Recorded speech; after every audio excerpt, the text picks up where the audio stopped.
Cuando arranque la UEFA Champions League, CONCACAF va a tener muchos ojos puestos en varios futbolistas que van a tener participación. Ahora, estamos acostumbrados a, si hay 2, 3 jugadores mexicanos, puede haber a veces 2, 3 jugadores de Estados Unidos, no siempre titulares, pero la historia para este 2020 no es nada más algunos jugadores, sino es la cantidad, por ejemplo, que Estados Unidos va a tener. 10 futbolistas registrados en los planteles de equipos que van a disputar Champions, 3 de la selección mexicana de fútbol.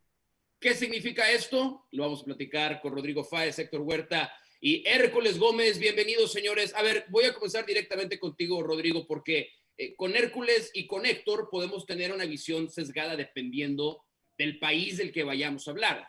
Pero viéndolo de Europa hacia acá, ¿te dice algo, te representa algo de los momentos actuales de cada uno de estos fútboles de selecciones, la cantidad y los equipos en los que hay futbolistas para esta Champions League? ¿Qué tal a todos? Bueno, lo que me dice desde la perspectiva europea o española es que Estados Unidos lo está haciendo mejor. Y siento ser así de duro porque conozco la MLS, conozco perfectamente cómo se está trabajando además ahí desde hace varios años. Se está haciendo hincapié mucho en el fútbol formativo, en un país que además no tiene tradición con el soccer, como sí que puede tener México o que puede tener España o cualquier otro país europeo. Pero en este caso creo que se está haciendo bien, creo que las estrellas están llegando a tiempo a Europa y creo que además están teniendo algo que le falta y que ya comentamos precisamente aquí en este mismo canal de YouTube en otra ocasión, ¿no? Es decir, ese ansia de primero llegar a Europa, que lo consiguen los talentos estadounidenses, y segundo, ese hambre de no tirar la toalla a las primeras de cambio, ¿no? Y por ejemplo, os pongo la instancia, ¿no? de Gio Reyna, que es un chico que llegó al Borussia Dortmund, que poco a poco se está haciendo paso, que ya es un hombre que va a contar muchísimo para el míster alemán y que está siendo una de las grandes promesas a nivel de toda la Bundesliga. Es un ejemplo, como puedo deciros lo de Pulisic, por ejemplo, también, que creo que es un hombre que llegó a Europa, que poco a poco fue progresando y que al final ya es una realidad. Entonces creo que eso le está faltando a México, es decir, el hecho ya no solo de traer figuras hasta Europa, sino que una vez que estén aquí, desarrollarse y seguir progresando al igual que lo hicieron en México, ¿no? Y creo que en ese aspecto Estados Unidos está llevando un poco la ventaja. Ahora, Héctor, antes cuando había un jugador mexicano en Champions, pensábamos que era un logro magnífico y hablábamos de progreso de la selección mexicana de fútbol. Hoy tenemos 3. El problema es que no necesariamente esos 3 están en alguno de los mejores equipos y no solo eso, sino que no juegan. Entonces, es la manera de ver el vaso medio lleno, medio vacío, en el caso especial mexicano. ¿Tú cómo lo ves? Bueno, si nos remontamos a la época de Hugo Sánchez, por ejemplo, él nunca ganó una Champions, ni se acercó siquiera a una final, a pesar de que jugaba en un Real Madrid poderoso, ¿no? Que fue 5 veces campeón consecutiva de España. Pero si vemos el lado de Rafa Márquez, en el Barcelona, aquel Barcelona de Guardiola, pues él ganó 2 Champions, ¿no? Una jugando como titular y la otra lesionado. Pero si vamos a esta época actual, pues digamos que el Tecatito Corona no tendría ninguna posibilidad de ser campeón con el Porto. Digamos que Héctor Herrera ni siquiera juega con el Atlético de Madrid. Y el Chucky Lozano arrancó bien el torneo y podría participar en la Champions, como lo ha hecho ya en otras más, pero tampoco ha sido un jugador determinante ni fundamental en el equipo hasta ahora, ¿no? Entonces, pues sí, la participación de estos 3 jugadores ahí estará en la historia registrada, pero no creo que pase gran cosa con los equipos. Probablemente el Atlético de Madrid tenga más posibilidades, pero Héctor Herrera de jugar, quién sabe, ninguna, ¿eh? O sea, sí. Con la mitad de campo que tiene el equipo es muy difícil que Héctor Herrera juegue. Ahora, hay un dato del tema de los Estados Unidos, Hércules, que a mí me parece todavía más impactante. Todos los futbolistas, todos estos 10 futbolistas están por debajo de los 25 años de edad. Pero vamos a esto, 10 suena un número extraordinario. ¿Cuántos de ellos realmente juegan y cuántos de ellos realmente marcan una diferencia para sus equipos? Creo que todos juegan menos 3, que marcan diferencia. Sí hay un par que la verdad marcan diferencia. Christian Pulisic, después del paro en Inglaterra, fue uno de los mejores jugadores en la Premier League. Deja tu Chelsea en la Premier League, entonces sí marca diferencia. Tyler Adams con el Leipzig marca diferencia, anotó un gol en la Champions League hace poco. Weston McKennie ha llegado a lo que es Juventus y ha jugado. Son jugadores que sí marcan diferencia, pero si vamos a ir a un Hugo Sánchez, un Rafa Márquez o un Keylor Navas, no, aún no cuenta con un jugador de esa talla. Pero para mí eso no es el tema. El tema no son esos 10 jugadores. Rodri tocaba lo bien que están haciendo cosas en nivel de fuerzas básicas o academia, pero también va mucho más de eso. O sea, hemos hablado de esto muchas veces, Mauricio. Hay muchas trabas para el futbolista mexicano para salir. Hay otras cosas que le favorecen al americano para ser reconocido, para ser elegible. Pasaporte comunitario, muchos de ellos ya cuentan con eso por ascendencia. Sus padres son de otro país, cuentan con otro pasaporte. Otra cosa también es que las academias en MLS, si es que juegan ahí, lo ven con buen ojo que salgan, lo ven con buen ojo que existe una venta, no le ponen esas trabas como de repente el fútbol mexicano le puede poner al mexicano. También el propio americano mentalmente está más dispuesto a migrar. El mexicano es muy cómodo. El mexicano gana bastante bien en lo que es México. Ustedes lo saben. Héctor te puede decir bastante bien los jugadores mexicanos que sí son de muy buen nivel, muy talentosos, muy técnicos, pero son cómodos, ganan. Entienden que no tienen que emigrar, no tienen que buscar otro tipo de fútbol para vivir cómodo y ganar bien. Ahora, para mí lo más interesante de esto no son los 10 jugadores de Champions League. Es que si vemos la cantidad de jugador americano regado en el mundo, es increíble.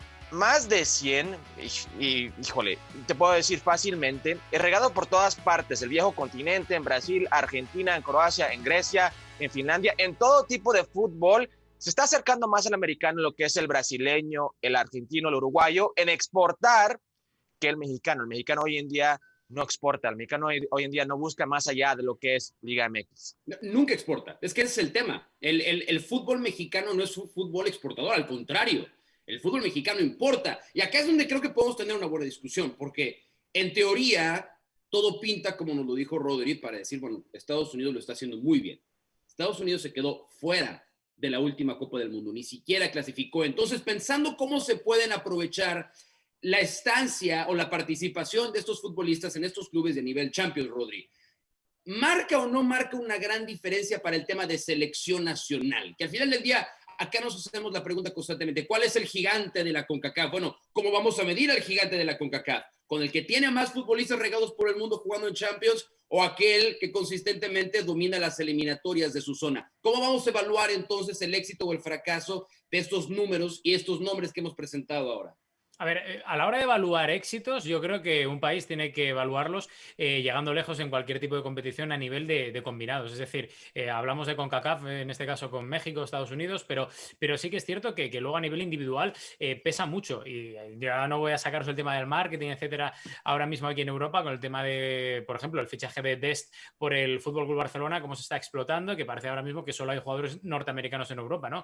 Pero sí que es cierto que yo creo que ese éxito se tiene que calibrar a través de los combinados nacionales y de hacer un buen bloque, una buena generación y tener un poco, permitidme un poco también que tire hacia lo mío, ¿no? Que barra para casa, es decir, haciendo un poco lo que hace Luis Enrique, es decir, tener un concepto de la selección, en este caso en México, como tiene, por ejemplo, cualquier otro club, es decir, con su gente que más o menos venga de fuerzas básicas, que veas una progresión, que vayan poco a poco subiendo dentro de lo que es el mismo equipo, entre comillas, que no es otro que en este caso la selección mexicana, y apostar por ellos y darles confianza. Y os pongo ejemplos, por ejemplo, aquí Eric García es un chico que está medio jugando, suplente en el Manchester City y que ha sido 2 veces titular en España. Es una apuesta de Luis Enrique, al igual que Adama Traoré, al igual que Dani Olmo, que tampoco es que sea una super mega estrella todavía, y al final yo creo que se calibra el tema de las promesas en apuesta y sobre todo en una especie de desarrollo dentro de las selecciones, ya sea Estados Unidos o México. El problema, que yo creo que hay un desgobierno que además es patente, salvo Brasil, que depende un poco, que tiene unos altibajos bastante grandes,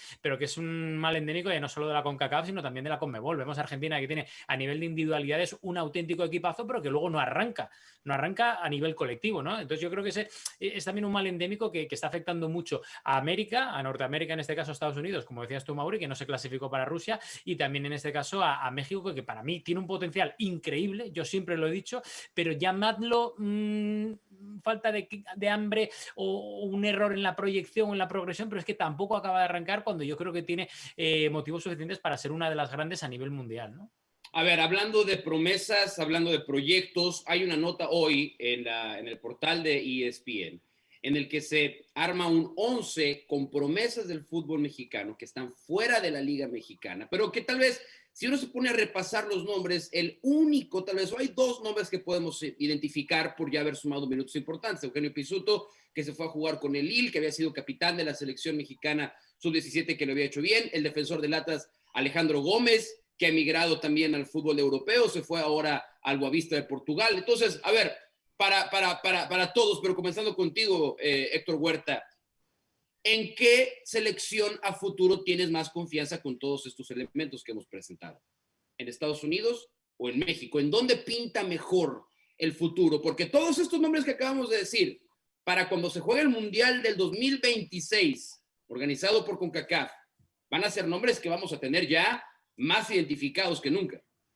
Sí, bueno, hoy la selección olímpica de México te arma una selección muy poderosa, ¿eh? Realmente si tú sacas a Córdoba, sacas a Edson Álvarez, a los de Chivas, a Uriel Antuna, a JJ Macías, tú puedes armar una selección muy poderosa de verdad para competir en el preolímpico y además una vez calificando en el preolímpico para aspirar a una medalla en los Juegos Olímpicos. Realmente sí pueden hacerse una selección muy fuerte, pero si tú haces una selección de Estados Unidos en Europa ahorita, pues el portero Stephen lo tienes en el Manchester City, por ejemplo. A Serginho Dest lo tienes en el Barcelona. Al central Vickers lo tienes en el Tottenham. A Richards lo tienes en el Bayern Múnich. ¿Juegan o no juegan? O sea, están ahí, entrenan ahí, trabajan ahí, se desarrollan ahí junto con los demás. Y aparte las edades de ellos, Richards tiene 20, Robinson, el lateral izquierdo, tiene 23 en el Fulham, luego Adams de Leipzig, que ya jugó, ya probó las mieles de llegar a instancias muy altas de la Champions en el pasado torneo, McKinney de la Juve, también Pulisic, que ya cuántos años tenemos hablando de Pulisic en selección nacional, en equipos europeos, cuántos años, y tiene apenas 21. O sea, es un jugador que realmente tiene un recorrido europeo muy, muy importante. Pero entonces, ¿cuál de las dos te da más confianza, señor Huerta? Porque me estás presentando dos buenas barajas, la mexicana olímpica y esta de Estados Unidos también. Por el fogueo, Mau, yo creo que la selección de Estados Unidos puede ser muy fuerte. Si califica también a Juegos Olímpicos, puede ser muy fuerte esta selección. Porque tienen el recorrido europeo, porque tienen digamos que el fogueo en la alta competición, porque se enfrentan a rivales de gran categoría, porque tienen de compañeros a gente que les enseña. En cambio, los mexicanos, como dice bien Hércules Gómez, están en su zona de confort, bien pagados. ¿Para qué se van? Aquí se los pelean todos los clubes, un talento que emerge, tiene 5 o 6 equipos que quieren tenerlo en sus filas y le ofrecen, te voy a poner un caso reciente, Fernando Beltrán. Sí. Fernando Beltrán ganaba 10,000 pesos hace 2 años. 10,000 pesos al mes, sácalo en dólares, es una risa. Al mes. Bueno, luego le subieron, al llegar a 50 partidos, le subieron a 50,000 pesos. Y después, ahorita están renegociando el contrato que está hasta el 2023 para ganar 700,000 pesos. Fíjate el salto que da de 50,000 pesos a 700,000 pesos. Estamos hablando de cosas que pues se dan en ¿qué te parece? 2 años que tiene jugando, sí, menos de 2 años jugando. Bueno, en 4 años va a estar ganando arriba del 1,000,000 de pesos. ¿Para qué se van a Europa a lo mejor a recibir un salario muy bajo? Están en su zona de confort. ¿Para qué se van? El fútbol mexicano está sobrevalorado, sobrepagado, y eso hace que el futbolista no tenga mucha ambición de irse a Europa en realidad. Y dicen, aquí estoy muy bien con mi familia, con mis cuates, aquí se van de fiesta todos los viernes, aquí tienen todo. Entonces, ¿para qué se van? Mau, si puedo brevemente, de repente nosotros que vemos el fútbol mexicano, y creo que todos vamos a estar de acuerdo que México es una potencia a selecciones juveniles. Nadie va a decir que México no es una potencia en selecciones juveniles. Y Rodri, seguramente te acuerdas de esa generación portuguesa o la generación española, que siempre era una gran promesa a selección juvenil, pero llegaba esa edad de 18 años a los 22 años, donde un jugador ya debe estar jugando, debe estar en su mero roce con lo que es el fútbol, no solamente internacional, pero doméstico, debe ser jugador importante. Los jugadores mexicanos se pierden en esa etapa, se pierden en esas edades, no juegan, no debutan, no se mantienen. Ahí es donde de repente creo que el Estados Unidos sí tiene una ventaja. Esos jugadores, porque no es una potencia a nivel de selecciones juveniles, lo que sí es que las últimas 3 sub-20 no bajan lo que es 8º lugar la selección de Estados Unidos. No ha llegado a lo que es las Olimpiadas, creo que en 3 o 4 ciclos la selección de Estados Unidos, pero esos jugadores en esa etapa sí están jugando, sí están mejorando. Ahí es donde veo al futuro de los Estados Unidos, y creo que de repente somos muy injustos o también no queremos reconocer. Hace poco Mao tiró que Estados Unidos no calificó al último mundial.